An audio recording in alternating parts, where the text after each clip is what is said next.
Don't forget to like the video, share your thoughts in the comments and subscribe to stay updated with our latest video. It came as a shock to Pawn Stars fans when rumors spread that Richard Kevin Harisson, better known as Rick Harisson, had been given a life sentence in jail.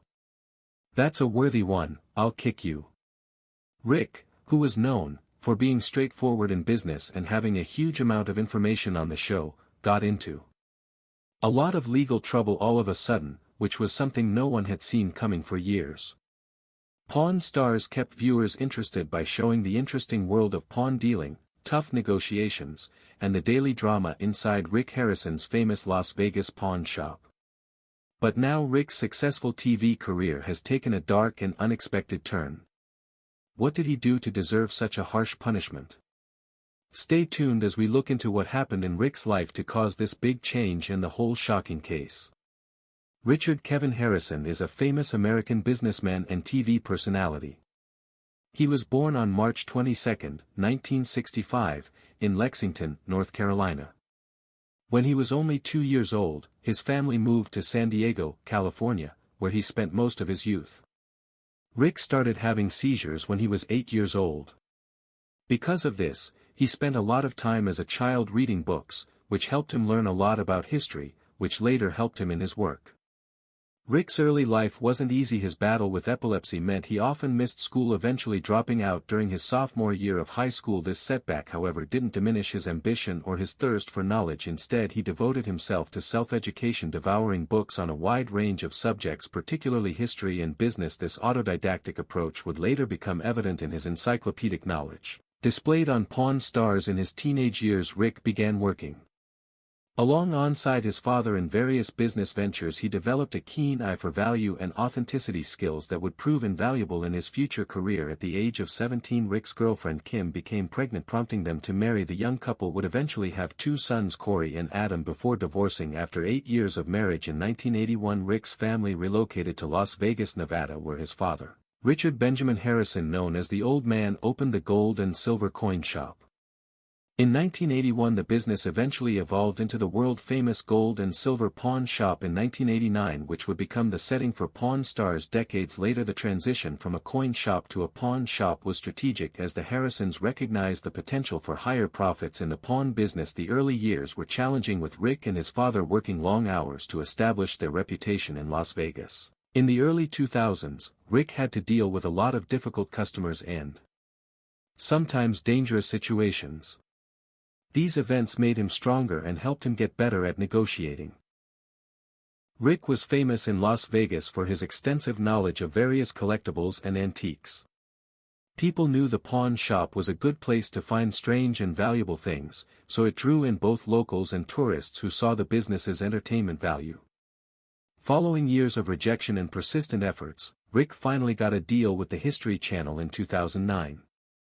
Pawn Stars began airing, following the daily operations of the gold and silver pawn shop.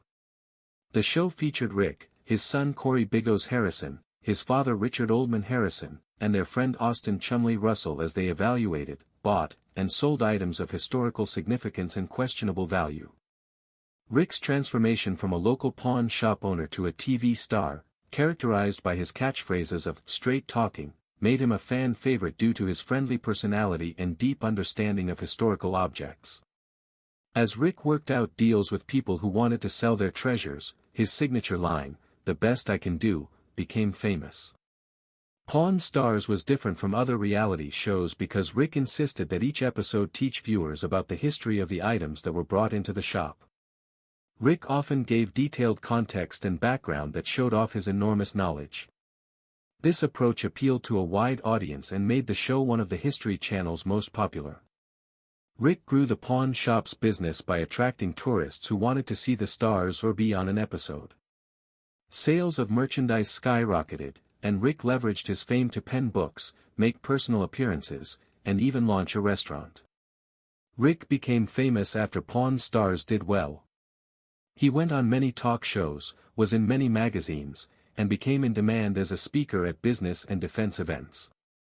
His journey from poverty to wealth resonated with many Americans, and his candid business guidance garnered him esteem beyond the entertainment sector. Rick was well known for his company. He served as a guiding force on the show, frequently intervening to prevent his son Cory from making significant purchases or Chumlee from encountering difficulties. He and his father had a mutual respect that came from working together for years. Rick honored his father by running the business according to his values after he died in 2018. Rick's personal life experienced ups and downs during the peak of his popularity on Pawn Stars. After his first marriage ended, he married Tracy Harisson, and they were together for 27 years before getting a divorce in 2011. His Counting Cars co-star Danny Coker officiated Rick's 2013 marriage to Deanna Barrett, with Chumlee serving as the ring bearer. Rick's family life was mostly private, but the show sometimes mentioned it, showing how devoted he was to them despite fame and business. Rick started Rick's Rollin' Smoke Baba and Tavern at Pawn Plaza next to the Gold and Silver Pawn Shop. He also co-authored the 2011 book Licenses to Pawn Deals.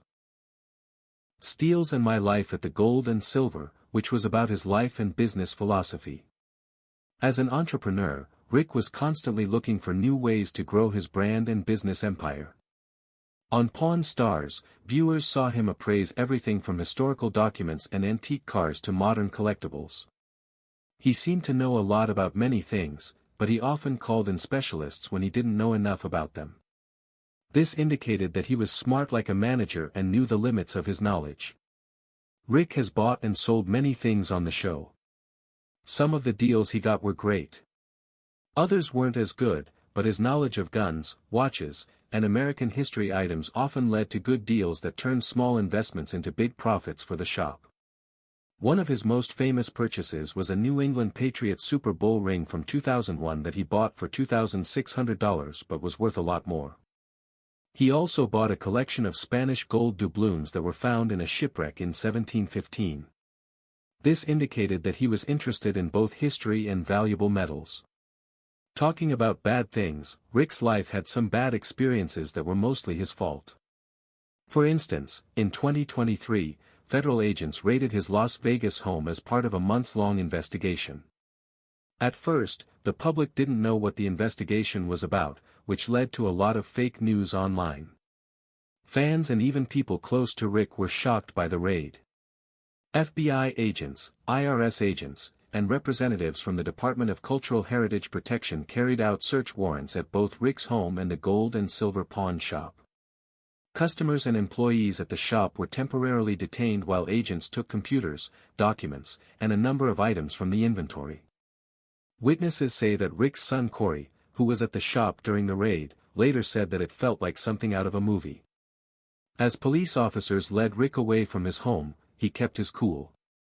Even as people nearby took pictures on their cell phones, the videos quickly went viral on social media.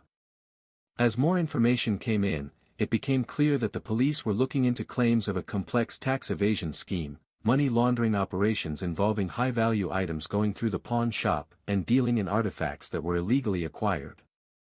Financial institutions initiated the investigation by reporting suspicious transactions and receiving complaints from former business partners. In the weeks after the raid, the History Channel stopped making Pawn Stars and said they were keeping an eye on the situation and would make the right decision as more information came in. Rick's investigation for possible wrongdoing kept the Gold and Silver Pawn Shop open, but it saw a significant decrease in customers. Initially, Rick's representatives vehemently denied any wrongdoing, asserting that the investigation was merely a misunderstanding that would soon resolve. Rick's lawyer, David Marshall, a famous Las Vegas attorney known for representing celebrities, told the public that Rick had always run his businesses honestly and legally. However, as the investigation went on, uncomfortable facts started to come to light. The police said they had found evidence that Rick was part of a complicated scheme to sell some historical artifacts privately for more than their true market value while undervaluing them for tax reasons. Investigators also said Rick had bought stolen historical items through middlemen, such as important historical documents and artifacts from museums and private collections. According to court documents that were later made public, the investigation was partly started by a former employee who had worked closely with Rick on the purchase of several high-value items. The person who told the police about the leak provided them with information about a separate system that L used to keep track of transactions that Rick wanted to keep out of the public records. The next day, they arrested Rick and released him on bond. He was due in court a few days later to face multiple felony charges, such as tax evasion, money laundering, dealing in stolen property, and plotting to trade cultural artifacts that were obtained illegally. Rick strongly denied all charges, and his lawyer David Marshall said he would fight them in court. The next legal battle lasted almost a year, and Rick insisted he was innocent the whole time. However, as more evidence came in and former employees testified against him, his situation became more and more precarious. The defense put forward financial records, encrypted messages, and statements from former workers said Rick told them to change paperwork for certain expensive items. They also showed proof that he had set up offshore accounts to hide the money he made from some very profitable deals. A string of text messages between Rick and an unknown supplier talking about how to get rid of an 18th-century document that was thought to have been stolen from a university archive in a different exchange were very strong proof. During the pre-trial hearings, Rick is said to have talked about how to set up a sale so that it wouldn't have to meet the requirements for reporting big cash transactions. Rick's public persona stayed defiant. Rick appeared on several conservative talk shows, claiming that his political views and success were his targets. His supporters gathered around him, creating #FreeRick hashtags and planning protests outside the courthouse during hearings. Rick hit a low point when he broke the law, which shocked many people who considered him to be the smart, honest businessman of Pawn Stars. What the arrest report for Pawn Stars says Rick Harisson was just freed, but he was actually much more cunning than most people thought. His court problems showed a different side of him, and that wasn't the only surprise. Many people were quick to judge him, but there were more. According to the news, Rick, it's important to remember that everyone deserves kindness when they're going through a hard time. Many loyal fans formed support groups on social media, arguing that Rick's educational method on Pawn Stars had a positive effect on their lives and should be recognized, regardless of what the charges were. Rick made me love history in a way that school never could. One fan: now it's our turn to show him we remember the good he's done. If Rick's work has affected you, consider joining one of these online support groups. The room was quiet as the sentence was read. Rick, who had stayed calm during the hearing, looked like he was losing his cool. Cory, who was sitting behind him, put his hands over his head. Chumlee, who had been to every day of the trial to back his mentor, was seen quickly leaving the courtroom, clearly upset. Many lawyers expressed shock at the sentence, arguing that it was inequitable given the crimes committed. However, the judge stressed that the sentence was fair because it took into account both the financial crimes and the irreparable damage that Rick's involvement in trafficking stolen artifacts did to historical and cultural heritage. Mr. Harisson, you have shown the American people that you are a guardian of history who cares about the stories behind things and knows how important they are to our shared heritage. You have participated in the systematic looting and destruction of irreplaceable cultural sites for personal profit, the judge said during sentencing. This court cannot ignore the gravity of such actions in the days following the sentencing. Rick's lawyers immediately filed an appeal, saying that the sentence was too harsh and unconstitutional given the nonviolent nature of the crimes. They also asked that Rick be set free on bond until the appeal was heard, but their request was turned down, and pictures of Rick being led away in handcuffs were all over the news and social media. People had different reactions to Rick's guilt and sentence. A lot of lifelong fans were shocked and thought there must have been a mistake in the justice system. Others, especially those in the academic and cultural heritage groups, praised the harsh sentence as an important way to stop the lucrative trade in stolen artifacts. Rick's fans have come together in a way that has never been seen before to support him. Over 100,000 people have signed a petition for a review of Harisson's case. Supporters have pointed out that his term was too light compared to other similar cases. We're not saying he shouldn't face consequences if he broke the law, though. Melissa Jenkins is a political organizer. We are saying that giving someone a life sentence for a nonviolent crime is not justice, it is revenge. If you think Rick deserves a second chance, please sign the petition or give money to his legal defense fund. Even a small amount can help make sure he has the tools he needs for a successful appeal. Every prayer, every kind word, and every dollar given to his defense hurts. Cory said, "My dad did wrong, but he doesn't deserve to die in prison. He deserves the chance to make things right." The History Channel quickly made things clear between Rick officially ended Pawn Stars and took reruns off the network's immediate airing schedule. In a statement, the network said it was deeply disappointed in Rick's actions and reaffirmed its commitment to the legal and respectful treatment of historical artifacts and cultural heritage, despite his legal problems. Rick had a big effect on reality TV and the pawn business even before he got into trouble with the law. He had built an empire of businesses that went far beyond the pawn shop. He was an enterprising person who opened several restaurants and bars in Las Vegas. He also had plans to open stores in other cities. His son now runs the gold and silver pawn shop. Cory Harisson is still a popular place for tourists to visit in Las Vegas, even though the number of visitors dropped at first after Rick was found guilty. In an emotional interview, Cory talked about how he has worked to rebrand the shop by emphasizing being open and honest in all dealings and working with museums and schools to support ethical collecting.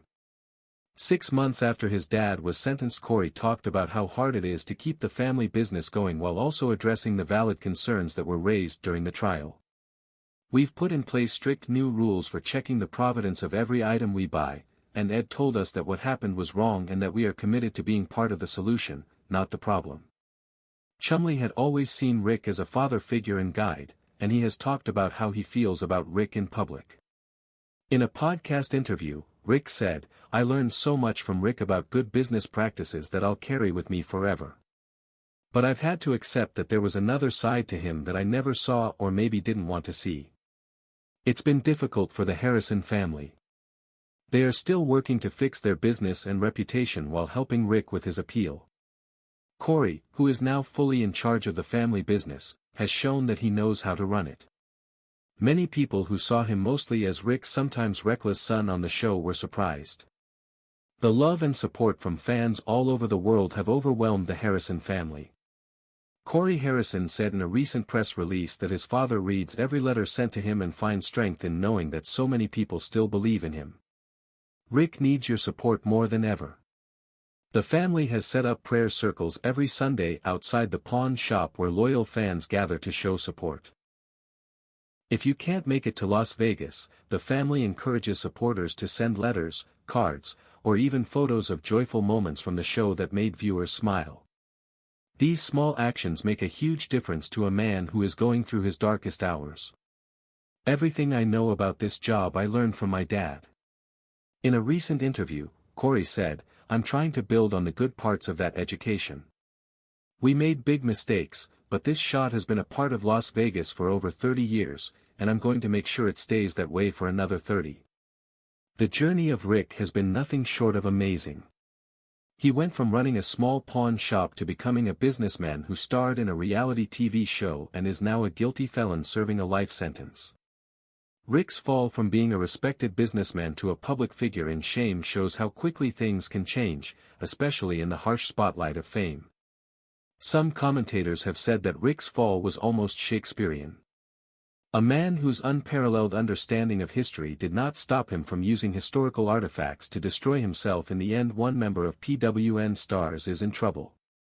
Austin Russell Lowe, better known as C.H. Lee, is in jail tonight.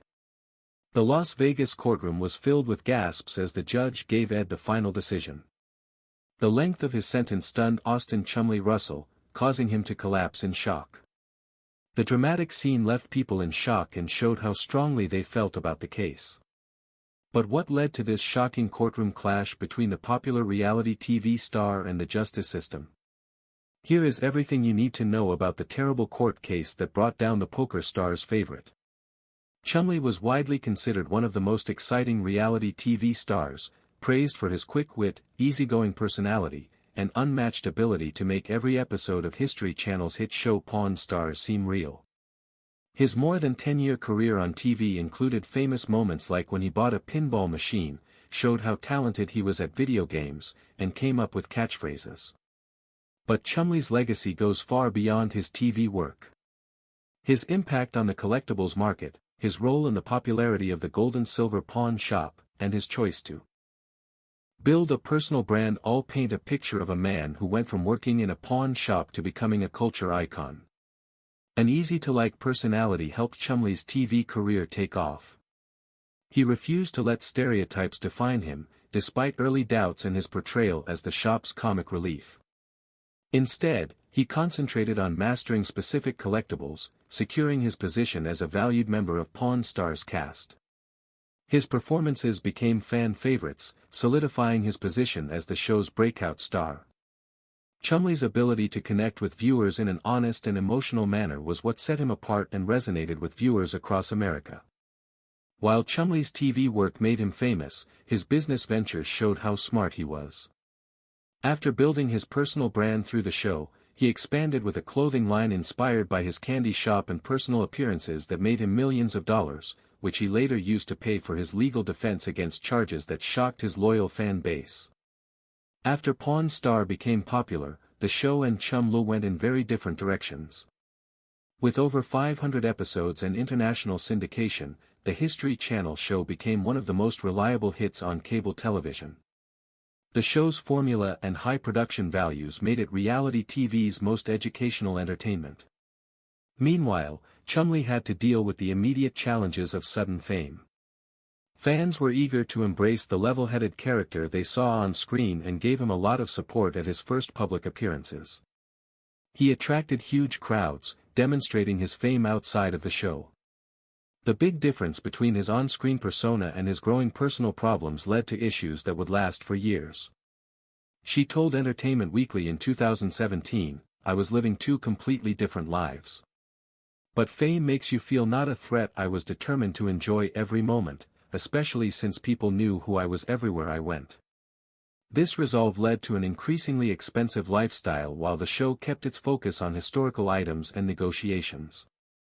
Chumlee's personal life grew as he bought more expensive cars, a house, and a giant collection of sneakers and jewelry. Social media posts showing off his expensive purchases got millions of views, creating a very different public image from his normal life. Starting at the pawn shop, the difference between professional success and personal excess grew as both hit new heights in the middle of the 2010s. Special episodes of Pawn Star drew over 7 million viewers, and Chumlee's personal brand grew to include his Chum's Candy store on the Las Vegas Strip and a successful merchandise line behind the scenes. However, Chumlee struggled with the pressures of fame, which he often blamed on the sudden change from anonymity to fame, going from being a regular guy to someone who can't go to Walmart without taking 500 photos set me spiraling, he said in a rare, honest interview. "I turned to things that helped. I had a hard time coping, and it almost cost me everything." The show's professional management stood in stark contrast to this personal chaos. By 2016, the difference between Chumlee's public persona and private reality had grown enormous. While the show portrayed him as a likable and sometimes naive character that viewers loved, his off-screen life had taken worrying turns that would soon become public in the most dramatic way possible. This scenario is what finally led to his legal problems. After years of getting more and more drunk, police raided his Las Vegas home in March 2016 as part of an ongoing investigation into a sexual assault. Officer Rodriguez explained the search warrant in a press conference that quickly went around entertainment news outlets. "What we found during that search led to more charges that had nothing to do with the original investigation." The raid became a big deal in the entertainment world, with blogs talking about what it could mean for Chumlee and the future of Pawn Stars. Following a week, TMZ released information that shocked fans. Police found guns, drugs, and drug paraphernalia all over Chumlee's house. His behavior was very different from the fun-loving character that fans had grown to love. "This isn't the Chumlee we know from TV," one fan wrote in a social media post that went viral. "This situation affects how we'll watch the show, and he never seemed like someone with these kinds of problems." This clash between the public persona and the private truth looked like it would be the last catalyst. Within weeks, prosecutors put together a case and charged the reality star with multiple felonies, including drug and weapon possession. If convicted on all counts, she could face up to 20 years in jail. The charges weren't just about the law, though. These claims were a major threat to Chumlee's carefully crafted public image, which was the basis of his entire career and financial success. The lawsuit sent shock waves through the entertainment business, and some experts said it could be the end of one of reality TV's most famous stars' careers. In shocking court documents, the size of the things that were found at Chum's home were described. Police had found multiple firearms, including assault-style weapons, as well as different drugs and other related items. But the sexual assault investigation that led to the first search didn't result in charges due to insufficient evidence. The defendant has created a lifestyle that poses unacceptable public safety risks. One prosecution document said to seek the harshest penalties due to the number and type of items found. The first day of the trial set the mood. As Chumlee walked into the courtroom, camera flashes showed how sad he looked. His Pawn Stars co-workers were missing, and the TV celebrity who had entertained millions had finally reached his legal age. According to Your Honor, this. Into the defendant's house, they saw several guns and large amounts of illegal drugs. The trial quickly heated up when the court showed pictures of the seized items.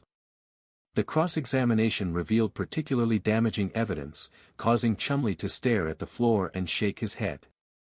Tensions rose when the detective asked Chumlee's lawyer, "Is it your testimony that Mr. Russell was running a drug distribution operation?"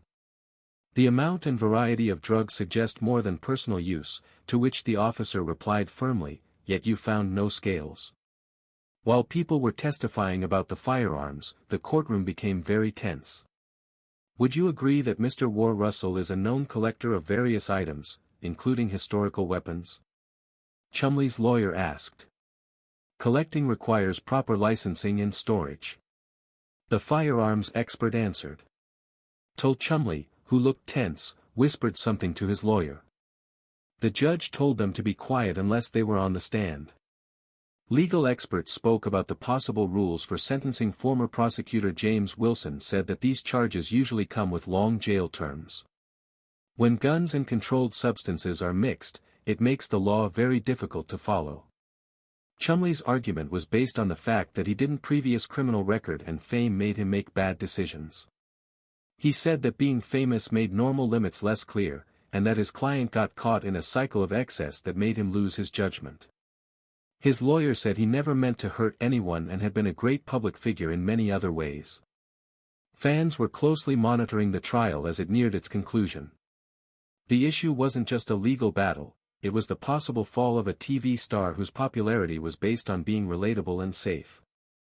A persona. The plea bargaining process became an important part of the trial, with lawyers from both sides arguing hard about possible solutions. The stakes were high. Chumlee could go to prison for years, lose his job on Pawn Stars, and ruin his reputation. No matter what happened, on the last day of the trial, fans surrounded the courthouse and held signs of support. As Judge Michael Davidson got ready to hand down the sentence after Chumlee's plea deal in the case of State v. Russell, the air felt electric. The judge said, "This court has carefully considered the plea agreement negotiated between the prosecution and defense, as well as all mitigating and aggravating factors." The room was so quiet that you could hear the papers rustling as Chumlee stood there with his hands slightly shaking. "The defendant has pleaded guilty to one felony weapons charge and one misdemeanor drug charge," the judge said. "As part of the agreement, the remaining charges have been dismissed." Chumlee's face stayed tense. His lawyers looked at each other warily, but the court needs to decide how important these crimes are.